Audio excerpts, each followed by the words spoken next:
નમસ્કાર વિદ્યાર્થી મિત્રો, આજે આપણે ધોરણ 10 નું છઠ્ઠું ચેપ્ટર જૈવિક પ્રક્રિયા વિશે વાત કરીશું. જૈવિક પ્રક્રિયા એટલે જોઈએ તો એના આપણને કુલ 6 માર્ક છે.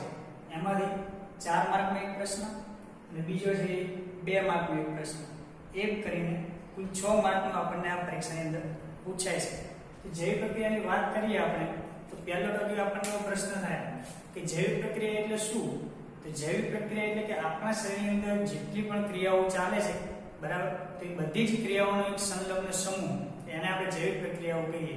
એને આપણે ડિટેલમાં આગળ સમજીએ. પહેલો આપણને એવો પ્રશ્ન થાય કે આપણે જે વાતાવરણમાં રહીએ છીએ એની અંદર સજીવ અને નિર્જીવ આ બંનેમાં તફાવત કેવી રીતના, અથવા તો એમાં આપણને કેવી રીતના ખબર પડે કે આ તફાવત કેવી રીતના આપણે ઓળખી શકીએ સજીવ કોણ અને નિર્જીવ કોણ? તો પહેલો એક આપણે લઈએ કે હલનચલન અને અવાજ. બરાબર, કોઈ પણ સજીવ હોય તો હલનચલન કરી શકે તો આપણે એવું વિચારી શકીએ કે આ સજીવ છે. બીજું કે એની અંદર શ્વાસોશ્વાસની ક્રિયા થતી હોય તો પણ આપણે વિચારી શકીએ કે આ સજીવ તરીકે ઓળખી શકીએ. પ્રાણીઓની વાત કરીએ તો એ આપણને હલનચલન, અવાજ અને શ્વાસ તરીકે આપણને ખબર પડે. બરાબર, જેમ કે કોઈ એક કૂતરું બેઠું હોય અને એ કૂતરું શાંતિથી બેઠું હોય તો હલનચલન પણ ના થતું હોય અને અવાજ પણ ના કરતું હોય તો આપણને કેવી રીતે ખબર પડે કે એ સજીવ છે? તો એની અંદર આપણને શ્વાસોશ્વાસની ક્રિયાથી આપણને ખબર પડે કે આ જે સજીવ છે એ એનામાં જીવ છે. આ વાત થઈ આપણે પ્રાણી વિશે વાત. બીજો ટોપિક જોઈએ વનસ્પતિ. તો વનસ્પતિની અંદર કેવી રીતના ખબર પડે? કારણ કે એની અંદર તો હલનચલન પણ નથી અને એની અંદર શ્વસન પણ થતું નથી.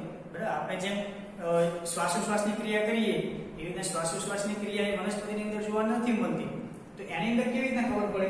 તો કે સમયની સાથે એની અંદર વૃદ્ધિ જોવા મળે, વિકાસ જોવા મળે અને હલનચલન વગર જોવા મળે.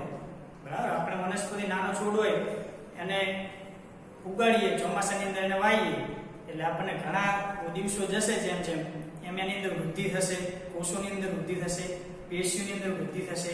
તો આનાથી આપણને ઘણા 1 વર્ષ કે 2 વર્ષ પછી ખબર પડે કે આની અંદર વૃદ્ધિ અને વિકાસ થયો. તો આ પણ એક સજીવની નિશાની. બરાબર, ભલે એની અંદર હલનચલન ના હોય કે શ્વસનની ક્રિયા ના હોય કે એની અંદર અવાજ ના હોય પણ આપણને છતાં પણ વનસ્પતિ છે એને આપણે સજીવ તરીકે ઓળખી શકીએ છીએ. બીજું એક ટોપિક લઈએ. આ આપણે જે પ્રાણી અને વનસ્પતિ બંનેની વાત કરી, એક મોટા જે કલેક્શન છે એને આધીન વાત કરી. પણ નાનામાં નાના સ્વરૂપે જોવું હોય તો વનસ્પતિ અને પ્રાણી બંનેની અંદર અણુ અને પરમાણુ બંને આધીન પણ કેટલીક સૂક્ષ્મ પ્રતિક્રિયાઓ વનસ્પતિ અને પ્રાણીમાં બંનેમાં જોવા મળે. આવી સૂક્ષ્મ પ્રતિક્રિયા એટલે કેવી? તો કે જ્યારે આપણે ખોરાક લઈએ એ ખોરાક આપણા શરીરમાં જશે, પાચન થશે, પાચન થઈને છેક કોષો સુધી પહોંચશે. આ એક આખી ક્રિયા છે એને આપણે અણુ અને પરમાણુને સંલગ્ન ગણી શકીએ. બરાબર છે. એવી જ રીતના વનસ્પતિની અંદર જોઈએ તો વનસ્પતિ પણ પ્રકાશ સંશ્લેષણની ક્રિયા કરશે, કાર્બોદિત ખોરાક બનાવશે અને છેક એના પેશીઓ કે કોષો સુધી ખોરાક પહોંચાડશે. તો આવી રીતના એ બંનેની અંદર સૂક્ષ્મ સ્વરૂપે પણ પ્રતિક્રિયા એટલે કે અણુ અને પરમાણુ આના સ્વરૂપે પણ વૃદ્ધિ જોવા મળે છે. અણુ અને પરમાણુ બંનેમાં વૃદ્ધિ થાય તો જ એનું આખા શરીરનો વિકાસ અને આખા સજીવની શરીરની પ્રતિક્રિયાઓ જે છે બધી જ પ્રતિક્રિયાઓ થાય. બરાબર, એના પછી એક ટોપિક લઈએ આપણે એકકોષી સજીવ અને બહુકોષી સજીવ. તો આપણે આગળના ધોરણમાં પણ ભણતા આવ્યા છીએ કે એકકોષી સજીવ કોને કહેવાય? તો કે એક જ કોષનો બનેલો હોય, એની અંદર કોઈ અંગિકાઓ પણ જોવા ના મળે, એની અંદર વિવિધ ઉત્સર્ગ એકમો કે આપણે જે ઉત્સેચકો કહીએ એ પણ કોઈ વધારે જોવા નથી મળતા. બરાબર, અલગ અલગ અંગો પણ જોવા નથી મળતા. તો કે સર કે એની અંદર અંગો નથી જોવા મળતા તો કે એની અંદર બધી ક્રિયાઓ કેવી રીતના થાય? તો એને પણ આપણે આગળ સમજીશું. ડાયરેક્ટ પર્યાવરણના સંપર્કમાં રહીને ખોરાક, વાયુ આપલે, ઉત્સર્ગ પદાર્થોનો નિકાલ વગેરે જેવી ક્રિયાઓ એ કરે. આપણે અમીબા વિશે વિચારીએ અથવા તો કોઈ પણ એકકોષી સજીવ વિશે વિચારી લો તો એ કેવી રીતના ખોરાક મેળવશે? તો કે વાતાવરણની અંદર જે પર્યાવરણની અંદર એ રહેતા હશે એ પર્યાવરણમાંથી ડાયરેક્ટ એ ખોરાક લેશે. પોતાના શરીરની જે બાહ્ય સપાટી હોય, બરાબર, આપણે એમને સાદી રીતે સમજીએ તો બાહ્ય સપાટી કોઈ આ એક સજીવ છે, એકકોષી સજીવ છે, કોઈ બહારથી કોઈ કણ આવે એ સજીવના શરીરની સપાટી ઉપર આવી અને ડાયરેક્ટ શરીરની અંદર દાખલ થઈ જશે. તો આ ક્રિયા જે છે એકકોષીની અંદર જોવા મળે. બરાબર, એટલે એકકોષી સજીવનો રેડિયો સંપર્કમાં રહેલો ખોરાક, વાયુની આપલે અને ઉત્સર્ગ પદાર્થનો નિકાલ વગેરે જેવી ક્રિયાઓ એ કરે છે. એટલે કે પાચન પણ શરીરમાં થઈ જશે અને ઉત્સર્ગ પદાર્થનો નિકાલ જે છે એ પણ શરીર જે એકકોષી સજીવ છે એની સપાટીથી બહાર નીકળી જશે. એમાં કોઈ વિશિષ્ટ અંગો હોતા નથી. એવી રીતના આપણે વાત કરીએ તો બહુકોષી સજીવ, બહુકોષી સજીવની આપણે જોઈએ તો કે એની અંદર ઘણા બધા અંગો જોવા મળે, બરાબર. જેવા કે આપણે વાત કરીએ તો પોષણની ક્રિયા કરવા માટે આપણને જઠર, પાચનની ક્રિયા આપેલી છે, નાના આંતરડા આપેલા છે, શ્વસનની ક્રિયા માટે ફેફસાઓની રચના આપેલી છે, બરાબર. ઉત્સર્ગ પદાર્થની જે નિકાલ છે એની રચના માટે આપણને મૂત્રપિંડ જેવી અંગો આપણને આપેલા છે. તો બધા જ અંગો છે એ બહુકોષીની અંદર જોવા મળે, જ્યારે એકકોષીની અંદર આપણને કોઈ વિશિષ્ટ અંગો હોતા નથી, બરાબર. એટલે બહુકોષી સજીવની વાત કરીએ અને આપણે આખા ચેપ્ટરની અંદર બહુકોષી સજીવ વિશે ચર્ચા કરવાની છે. ખાસ ધ્યાન રાખીએ કે આની અંદર વિશિષ્ટ અંગો જોવા મળે છે. આ બંનેની અંદર એકકોષી સજીવ અને બહુકોષી સજીવ બંનેની અંદર આ તફાવત મુખ્ય જોવા મળે. આગળ વાત કરીએ કે જૈવિક ક્રિયાઓ. હવે વિચારીએ બહુકોષી સજીવ છે તો આની અંદર જૈવિક ક્રિયાઓ કેવી રીતના થાય, તો આપણે વાત કરીએ વિશિષ્ટ અંગો, બધા જ અંગો ભેગા થઈ આખા સજીવનું જે શરીર છે એને ચલાવે. તો જૈવિક પ્રક્રિયા એટલે શું? તો સજીવો દ્વારા તેમનું જીવન ટકાવી રાખવા માટે કરવા પડતા મૂળભૂત કાર્યોને જૈવિક પ્રક્રિયાઓ કહે છે. એટલે કે આપણું આખું શરીર જ્યાંથી આપણે જન્મ લીધો, વનસ્પતિ હોય કે પ્રાણી હોય, અને જન્મથી લઈ અને છેક મૃત્યુ પામે ત્યાં સુધી એની અંદર જેટલી પણ ક્રિયાઓ થાય એના વડે એનું શરીર જે છે એ ચાલે. તો આવી જેટલી પણ ક્રિયાઓ છે એને જૈવિક ક્રિયાઓ અથવા જૈવિક પ્રક્રિયાઓ કહેવામાં આવે છે. આવી જૈવિક પ્રક્રિયાઓ આપણને પ્રશ્ન થાય કે ક્યાંથી એમાં શક્તિ ક્યાંથી મળે? એમાં ડાયરેક્ટ તો કે જૈવિક પ્રક્રિયાઓ થશે નહીં. તો એના માટે જે તે સજીવ છે એને ઊર્જાની જરૂર પડે. શેની જરૂર પડશે? ઊર્જાની જરૂર પડે. જેટલી પણ જૈવિક પ્રક્રિયા હોય એ ઊર્જાની જરૂર પડશે. આવી ઊર્જા ક્યાંથી મેળવશે? તો આપણને તરત જ ખ્યાલ આવે કે વનસ્પતિ હોય તો એ જમીનમાંથી મેળવતું હોય, મનુષ્ય કે કોઈ પ્રાણી હોય તો એ વિવિધ પ્રકારે પોષણ આજુબાજુના પર્યાવરણમાંથી મેળવતું હોય. તો આવી જેટલી જૈવિક પ્રક્રિયાઓ છે એ જૈવિક પ્રક્રિયાઓ કેટલા પ્રકારની હોય આપણા શરીરમાં? તો એક પછી એક આપણે જોઈએ. પોષણ, વૃદ્ધિ, પરિવહન, ઉત્સર્જન, શ્વસન, નિયંત્રણ અને સહનિયમન, હલનચલન અને પ્રજનન. આટલા પ્રકારની જેટલી જૈવિક પ્રક્રિયાઓ છે. પોષણ એની આપણે આ ચેપ્ટરની અંદર વાત કરીશું. વૃદ્ધિ એની પણ આ ચેપ્ટરની અંદર આપણે વાત કરીશું. પરિવહનની પણ આ ચેપ્ટરની અંદર આપણે વાત કરીશું. ઉત્સર્જનની વાત કરીશું અને શ્વસનની વાત કરીશું. બાકીની નિયંત્રણ અને સહનિયમન, હલનચલન અને પ્રજનન એની આપણે આ ચેપ્ટરમાં કોઈ ચર્ચા કરવાની છે નહીં. ચલો પહેલા આપણે જૈવિક પ્રક્રિયા લઈએ. પોષણ. તો આપણને ખ્યાલ આવે પોષણ એટલે શું? તો બેઝિક રીતે સમજીએ કે જે આપણે ખોરાક લઈએ કોઈ પણ માધ્યમ દ્વારા, બરાબર, બાહ્ય વાતાવરણમાંથી, વનસ્પતિ હોય કે પ્રાણી હોય, તો એને આપણે પોષણ તરીકે સામાન્ય આપણી ભાષામાં સમજીએ. ઊર્જા સ્ત્રોતનું શરીરની બહારથી અંદર સ્થાનાંતર કરવાની ક્રિયાને પોષણ કહે છે. ઊર્જા સ્ત્રોત એટલે શું? ખાસ ક્યાંથી ઊર્જા મળી આપણને ખાસ સમજવાનું છે. ઊર્જા એટલે કે જેમ કે વનસ્પતિ હોય તો વનસ્પતિ સૂર્યપ્રકાશ હોય, પાણી હોય, CO2 હોય, બધાનું કલેક્શન કરી એટલે બધાને ભેગું કરશે અને આના દ્વારા એ ખોરાક તૈયાર કરશે. બરાબર, આપણને ખબર છે પ્રકાશ સંશ્લેષણની ક્રિયા દ્વારા ખોરાક તૈયાર કરશે. તો એ વનસ્પતિથી એક આખું આપણને ચેનલ એટલે કે આખી શૃંખલા રચાય. તો વનસ્પતિ હોય તેને પ્રાણીઓ ખાશે. કેવા પ્રાણીઓ? તો તૃણાહારી પ્રાણીઓ તેને માંસાહારી પ્રાણીઓ ખાશે.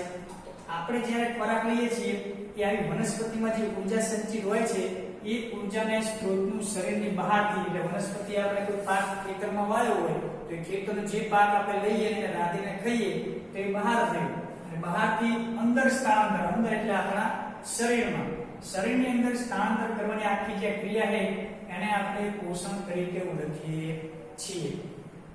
આપણને બીજો એક પ્રશ્ન છે, પોષણની ક્રિયા છે ક્યાંથી ક્યાં સુધી થાય? તો જ્યારે આપણે મુખમાં ખોરાક મૂકીએ ત્યાંથી લઈ અને શરીરના નાનામાં નાનો એકમ તરીકે આપણને ઓળખાતો એક ભાગ એટલે કે કોષ સુધી આખી ક્રિયા પોષણની થાય છે. કોષની અંદર પછી ક્રિયાઓ જે છે એ અલગ ટોપિકમાં આપણે સમજીશું. શરીર માટે આવશ્યક એવા પદાર્થો. કે જે શરીરને પોષણ આપે તેને આપણે ખોરાક કહીએ છીએ. આપણે જે પોષણની આખી શૃંખલા તૈયાર કરી એ શૃંખલા કોણ મુખ્ય ભાગ ભજવે તો કે ખોરાક. અને ખોરાક દ્વારા આપણે પોષણ મળે. ખોરાકની વ્યાખ્યા એકદમ સરળ છે, બરાબર. એમાં કોઈ લોજિકલી રીતે આપણે કોઈ સમજવાનું છે નહીં. આ પ્રકારનું જે પોષણ છે આપણે વનસ્પતિ કે પ્રાણી મેળવશે તેને બે મુખ્ય ભાગ પાડવામાં આવે. પહેલું સ્વાવલંબી પોષણ અને બીજું પરાવલંબી પોષણ. સ્વાવલંબી પોષણની પહેલા વાત કરીએ આપણે. સ્વાવલંબી પોષણની અંદર પ્રકાશ સંશ્લેષણની ક્રિયા થશે. પ્રકાશ સંશ્લેષણની ક્રિયાને આપણે એક સૂત્ર દ્વારા સમજીએ તો કે આ પ્રમાણે આપણને જોવા મળશે. 6 CO2 + 12 H2O કોની હાજરીમાં તો સૂર્યપ્રકાશ અને ક્લોરોફિલની મદદથી એની અંદર પ્રક્રિયા થશે એટલે ગ્લુકોઝ આપણને મળશે. અહીંયા હું તમને લખી દઉં, ગ્લુકોઝ તૈયાર થશે. બરાબર. ગ્લુકોઝનું સૂત્ર શું છે? C6H12O6 પ્લસ આ બધી જે આપણને મળે એ નિપજ સ્વરૂપે મળે, એટલે કે ઓક્સિજનના 6 અણુ આપણને નિપજ તરીકે મળશે. H2O એટલે પાણી, તો પાણીના પણ 6 અણુ આપણને નિપજ તરીકે મળશે. સૂત્રને આપણે સમજીએ તો આપણા બાહ્ય વાતાવરણ સાથે સંકલિત કરીને 6 કાર્બન એટલે કે 6 કાર્બન મોલેક્યુલ જ્યારે વનસ્પતિ તડકાની હાજરીમાં પ્રકાશ સંશ્લેષણની ક્રિયા કરે એટલે વનસ્પતિ CO2 પણ ખેંચશે. તો આ જે CO2 ખેંચે એ કેટલા મોલેક્યુલ હશે અને કેટલા અણુ હશે તો કે 6 CO2. ત્યારે આપણને 6 CO2 એટલે 6 વખત કાર્બન ફરશે, એક આખું સર્કલ રચાશે, ત્યારે આપણને એક ગ્લુકોઝ એટલે કે આપણને જે ગ્લુકોઝનો મોલેક્યુલ મળે એ ત્યારે મળશે. 6 વખત એ સર્કલ ફરશે. બરાબર. એના પછી વનસ્પતિ CO2 નો ઉપયોગ કર્યા પછી પાણી એટલે કે H2 એટલે કે 12 મોલેક્યુલ જે H2O પાણી છે એના જમીનમાંથી ખેંચશે. એની હાજરી એટલે બંને ભેગું થશે સૂર્યપ્રકાશની હાજરીમાં ક્લોરોફિલની મદદથી. ક્લોરોફિલ એટલે પર્ણની અંદર તમને એક નાની એક રચના તમને બતાવી દઉં. પર્ણની અંદર લીલો રંગ જે જોવા મળે, લીલો રંગ કોને આભારી છે તો ક્લોરોફિલને આભારી. બરાબર. આ ક્લોરોફિલ છે એની હાજરીમાં જ આ ક્રિયા થાય. જો ક્લોરોફિલ ના હોય તો એ પ્રકાશ સંશ્લેષણની ક્રિયા થતી નથી. જેમ કે મનુષ્ય છે તો મનુષ્યની અંદર પ્રકાશ સંશ્લેષણની ક્રિયા નથી થતી. કેમ? કારણ કે એની અંદર આ ક્લોરોફિલ જેવું તત્વ કોઈ હાજર છે નહીં. જેટલા પણ સ્વાવલંબી પોષણ છે વનસ્પતિની અંદર વાત કરીએ તો તે બધા જ ક્લોરોફિલની મદદથી પ્રકાશ સંશ્લેષણની ક્રિયા કરીને ખોરાક બનાવે. બરાબર છે. ફરીથી એકવાર રિવિઝન તમને આપી દઉં. 6 CO2 + 12 H2O સૂર્યપ્રકાશની હાજરીમાં ક્લોરોફિલની મદદથી ગ્લુકોઝનો અણુ એટલે 6H12O6 પ્લસ 6O2 એટલે નિપજ તરીકે આપણને 6 અણુ જે છે એ ઓક્સિજનના મળશે અને H2 એટલે પાણીના અણુ પણ આપણને 6 મળશે. બરાબર. ચલો ઉદાહરણ જોઈએ. લીલી વનસ્પતિ. લીલી વનસ્પતિ જેટલી પણ છે બધી પ્રકાશ સંશ્લેષણના કારણે ખોરાક બનાવે એ આ સૂત્ર મુજબ. યુગ્લિના અને વોલ્વોક્સ એટલે એ એક પ્રકારની લીલ છે. આપણે જે પાણીની અંદર જોઈએ આજુબાજુ તો એ લીલ જોવા મળે, યુગ્લિના વોલ્વોક્સ. તો એની અંદર પણ પ્રકાશ સંશ્લેષણની ક્રિયા થાય. આના સિવાય કેટલાક બેક્ટેરિયા અને જીવાણુની અંદર પણ પ્રકાશ સંશ્લેષણની ક્રિયા જોવા મળે. બરાબર. એની અંદર આપણે કોઈ વધારે અહીંયા સમજવાનું નથી, જાણકારી માટે તમને એ કહીએ. જે કાર્બોદિતનો ઉપયોગ વનસ્પતિ ન કરે તેને સ્ટાર્ચ સ્વરૂપે સંગ્રહ કરે.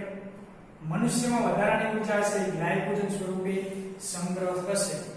એટલે કે જે વનસ્પતિ આખા દિવસ દરમિયાન કે બીજા દિવસની આખી જેટલે પણ એ વર્ષ જીવે છે એ વર્ષ દરમિયાન ખોરાક બનાવે પ્રકાશ સંશ્લેષણની ક્રિયા વડે. આ પ્રકાશ સંશ્લેષણમાં એને જેટલો પણ ખોરાક મળે એનો ઘણો ઉપયોગ કરે.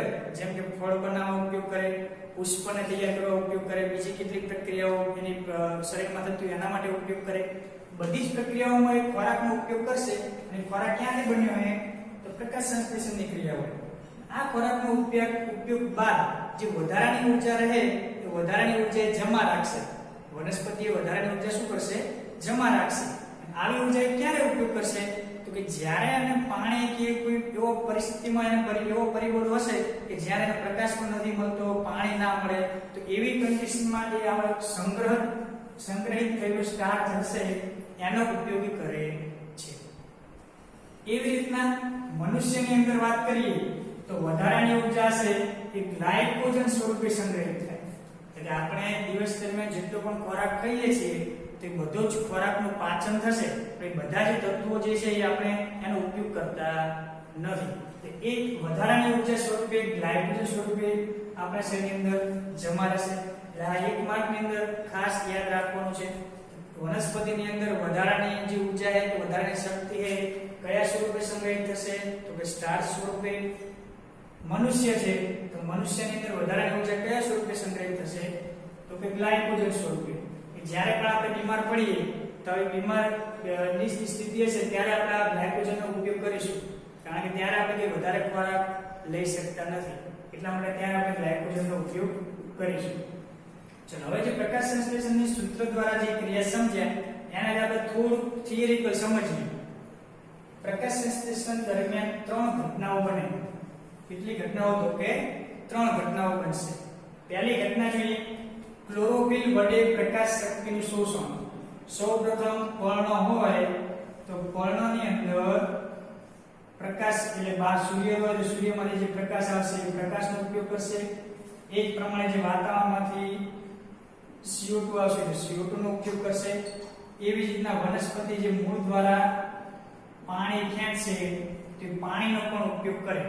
ત્રણેયનો ઉપયોગ કરી જે ક્લોરોફિલ પર્ણની અંદર આવેલું છે એ ક્લોરોફિલની મદદથી પ્રકાશ શક્તિનું શોષણ. એટલે પહેલો પોઈન્ટ આપણે લખી લીધો પ્રકાશ શક્તિનું શોષણ. એટલે પ્રકાશ જે પર્ણ ઉપર પડશે એ ક્લોરોફિલ ખેંચશે પછી આગળની ક્રિયા જે છે એ થશે. તો ક્લોરોફિલ વડે પ્રકાશ શક્તિનું શોષણ સૌપ્રથમ થશે. બીજી પ્રક્રિયા કઈ થશે તો પ્રકાશમાંથી રાસાયણિક શક્તિમાં રૂપાંતર. જે કોઈ પણ પ્રકાશ ક્લોરોફિલની અંદર આવ્યો છે એ ક્લોરોફિલની અંદર રાસાયણિક પ્રક્રિયા થશે. એટલે કે આની અંદર પ્રોટીન બનવાની કેટલીક ક્રિયાઓ થશે, ગ્લુકોઝમાંથી છેલ્લે પાયરુવેટ એસિડ બનવાની કેટલીક ક્રિયા થશે. આવી કેટલીક ક્રિયાઓ એ પછી અંદર હરિત એટલે કે ક્લોરોફિલ હરિતકણની અંદર એ જોવા મળશે. બીજી પ્રક્રિયા વાત કરીએ પ્રકાશમાંથી રાસાયણિક શક્તિમાં રૂપાંતર. રાસાયણિક શક્તિમાં એટલે કેવી રીતના તો કે જેમ આપણે એમ કહીએ કે ઇસ્ત્રી હોય તો એ કેવી ગરમ થશે, આપણે લાઈટ ચાલુ કરીએ એટલે શું થશે ગરમ થશે. તો ગરમ થાય એટલે એના કઈ ઉર્જા કીધી તો કે ઉષ્મા ઉર્જા. બરાબર. કોઈ ગાડી દોડતી હોય, ગાડી ચલાવતા ફાસ્ટ ગાડી જતી હોય તો એને આપણે શું કહીએ ગતિ ઉર્જા. તો એવી જ રીતના જે પ્રકાશમાંથી ખોરાક બને આખી આપણે અહીંયા સૂત્ર દ્વારા સમજ્યા. CO2 H2O સૂર્યપ્રકાશને જે ગ્લુકોઝ નામનો ખોરાક તૈયાર થાય આવો ગ્લુકોઝ ને આપણે રાસાયણિક શક્તિ કહીએ. ખોરાક છે એની અંદર રસાયણો ભરેલા હોય, રસાયણથી એ ભરપૂર હોય તેને રાસાયણિક શક્તિ કહેવાય. એટલા માટે પ્રકાશમાંથી રાસાયણિક શક્તિમાં રૂપાંતરણ.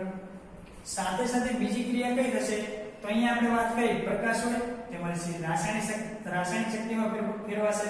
બીજું પાણી જે મૂળ દ્વારા પાણી ખેંચ્યું હશે એ પાણીનું સૂત્ર આપણને ખબર છે H2O. આવો H2O જે છે એ જ્યારે પ્રકાશ સંશ્લેષણની ક્રિયામાં પર્ણની અંદર પ્રવેશશે એટલે પાણીના અણુનું જે બધું જે વિઘટન થશે એટલે કે હાઇડ્રોજન અને ઓક્સિજન બંને અણુનું વિઘટન થશે. એટલા માટે અહીંયા દર્શાવ્યું છે હાઇડ્રોજન તથા O2 માં એનું વિઘટન થશે. એટલે કે પાણી જે છે H2O એનું આખું વિઘટન થઈ જશે એટલે કે H અને O2. હવે એ એટલા માટે આપણને પ્રશ્ન આના પરથી બને કે વનસ્પતિની અંદર ઓક્સિજન ક્યાંથી મુક્ત થાય, કારણ કે આપણે અહીંયા સૂત્રમાં જોઈએ કે CO2 જે આપણને આપેલું હોય તો એની અંદર પણ ઓક્સિજન છે તો કે અહીંયાથી ઓક્સિજન મુક્ત થયો છે તો કે ના.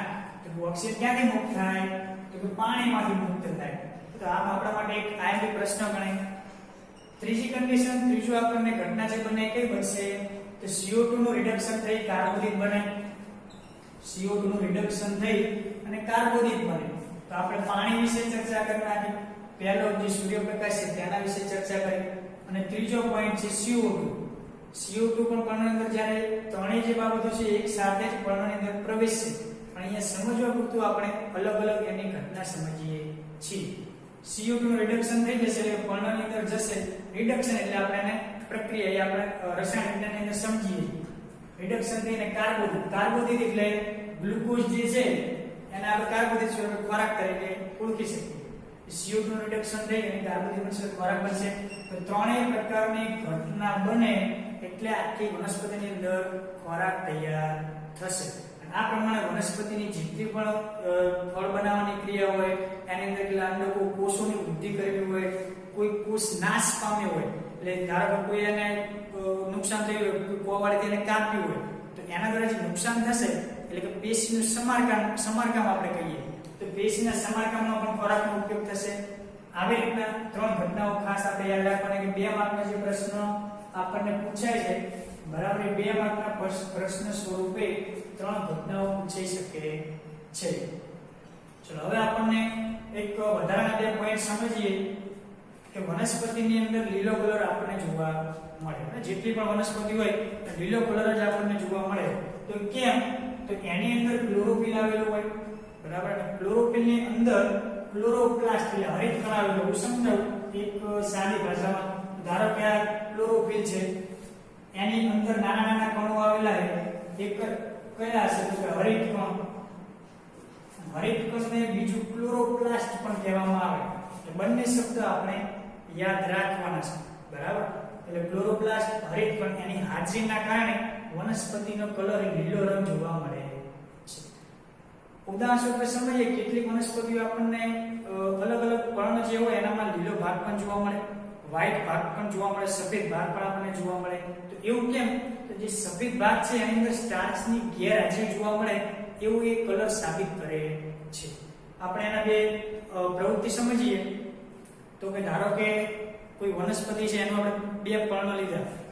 એક પર્ણ છે તો એને આપણે સંપૂર્ણ ઢાંકી દીધું અને બીજું પર્ણ છે એને એમને ખુલ્લું રાખ્યું. સૂર્યપ્રકાશની હાજરીમાં એને 1 દિવસ સુધી રાખીએ. સાંજે એવો સમય આપણે એને લઈ અને બંનેને આયોડિનના દ્રાવણમાં ડુબાડીએ. આયોડિનના દ્રાવણમાં ડુબાડીશું પછી લઈએ એક પર્ણ જે છે એમાં ભૂરો રંગ જોવા મળે. કયો રંગ? તો કે ભૂરો રંગ જોવા મળશે. અને બીજું એક પર્ણ છે એની અંદર કોઈ રંગ જોવા મળતો નથી. તો અહીંયા જે ભૂરો રંગ છે એ શું સાબિત આપણને કરે છે? તો કે ભૂરો રંગ છે એની અંદર સ્ટાર્ચની હાજરી છે.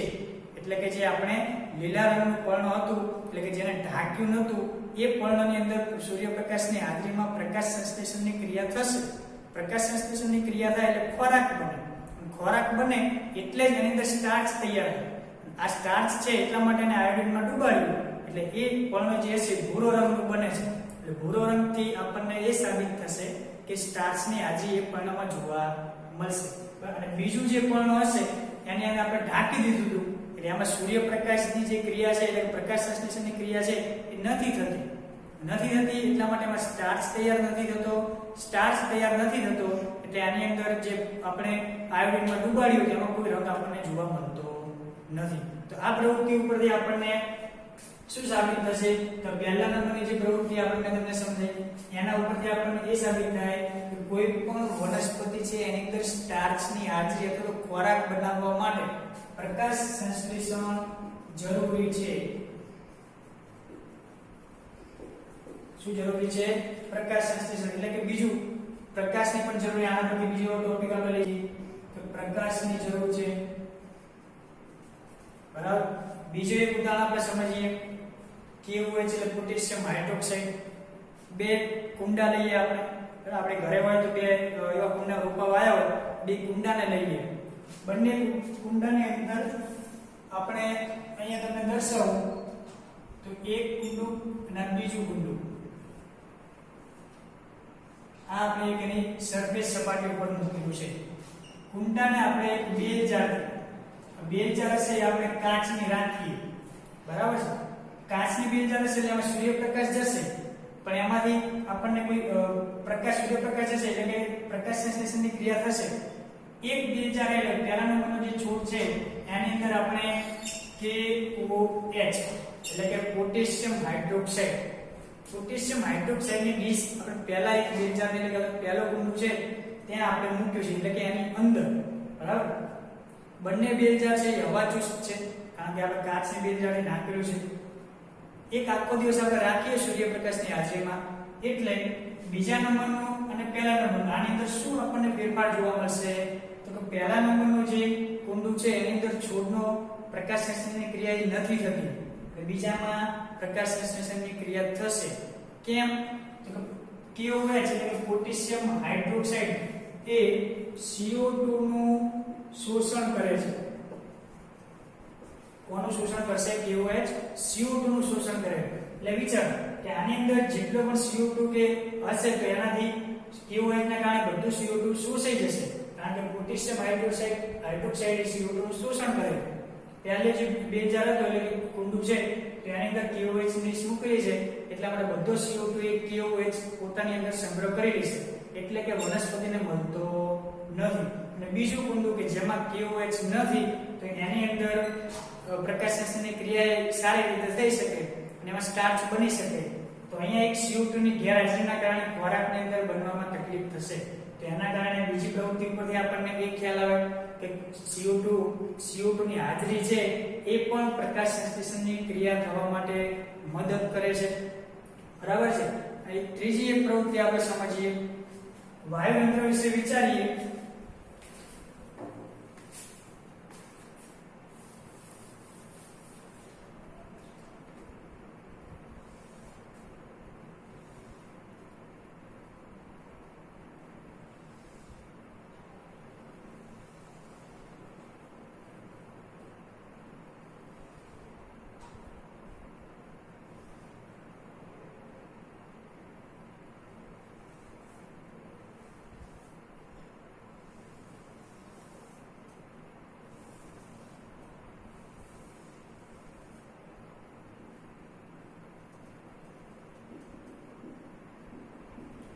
વાયુતંત્ર એટલે સૂર્યપ્રકાશની હાજરીમાં એક મહત્વનો ભાગ ભજવતી આપણને ભાગ કે જે વનસ્પતિના પર્ણની અંદર જોવા મળશે.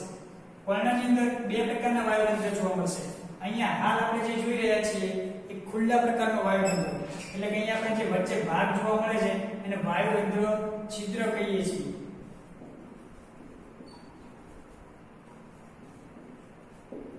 વાયુતંત્ર છિદ્ર શું કામ આપશે આપણને, એટલે કે વનસ્પતિને શું કાર્ય માટે મદદ કરશે કે જે વાતાવરણમાં CO2 છે એ CO2 ને વનસ્પતિની અંદર દાખલ કરવા માટે વાયુતંત્ર છિદ્ર એ ખૂબ જ મહત્વનો ભાગ ભજવે. જો વાયુતંત્ર ખુલ્લા પ્રકારનું હશે, એટલે અહીંયા આપણે અત્યારે સમજીએ છીએ કે ખુલ્લું વાયુતંત્ર છે તો એ CO2 ને અંદર વનસ્પતિના પર્ણની અંદર દાખલ કરી શકશે.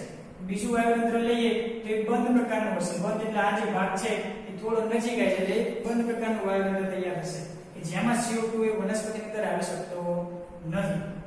બાજુનો જે ભાગ છે એને આપણે રક્ષક કોષો કહીએ કે જે વાયુતંત્રને નાનું અને મોટું, એટલે આપણે જે વાત કરી છિદ્ર છે એ છિદ્રને બંધ કરવાનું અને ખુલ્લું થવાનું, બંને ક્રિયા માટે રક્ષક કોષ એને મદદ કરશે. બીજું એક સમજીએ કે આજુબાજુ જે પર્ણની રચના આવેલી છે એ પર્ણની અંદર પણ બીજા અન્ય વાયુતંત્રો નજીક જોવા આપણને મળશે. બરાબર. અને આવા રક્ષક કોષો જ્યારે પણ રક્ષક કોષની અંદર પાણી ભરાય, એટલે કે આપણે જે બાષ્પોત્સર્જનની ક્રિયા કહીએ એ પ્રક્રિયાથી આપણે સમજી શકીએ. જ્યારે રક્ષક કોષની અંદર પાણી ભરાય ત્યારે રક્ષક કોષો ફૂલાશે. ફૂલાય એટલે એની અંદર આપણને છિદ્રને બંધ થવાની અને ખુલ્લા થવાની ક્રિયાની સમજ પડશે. તો અહીંયા આપણે જે વાત કરી પોષણની, જૈવિક પ્રક્રિયા ટોપિકની અંદર પોષણની વાત કરી. પોષણની અંદર બે પ્રકાર, એક સ્વાવલંબી પોષણ અને એક પરાવલંબી પોષણ. તો અહીંયા જેટલી પણ આપણે પ્રવૃત્તિ અને ટોપિક સમજ્યા તે બધા જ આપણે સ્વાવલંબી પોષણ પદ્ધતિ વિશે વાત કરી. હવે પછીના નેક્સ્ટ લેક્ચરની અંદર આપણે પરાવલંબી પોષણ પદ્ધતિ વિશે વાત કરીશું.